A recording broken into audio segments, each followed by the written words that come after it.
గాడిద పాలు అమ్ముకునేటటువంటి డక్కలి కులం వాళ్ళు ఈ రోజున ఏమంటున్నారంటే 60 సంవత్సరాల నుంచి మాకు ఒక్క ఇల్లు లేదు, మేము గుడిసెలోనే ఉంటున్నాం. 60 సంవత్సరాల నుంచి గుడిసెలోనే ఉంటున్నాం. మాకు గత 10 సంవత్సరాల్లో ఎవడు మమ్మల్ని అడిగిన వాడు లేడు.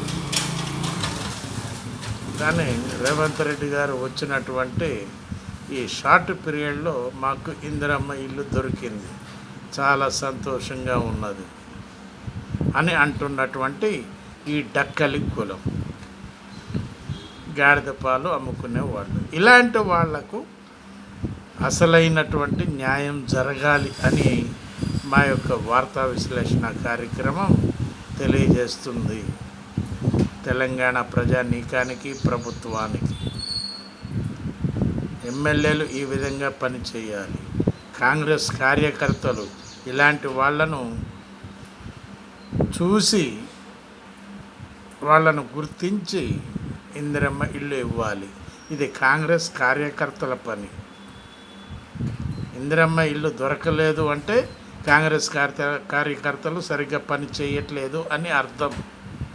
ఆలోచించండి ప్లీజ్. బివి ప్రసాద్, హైదరాబాద్.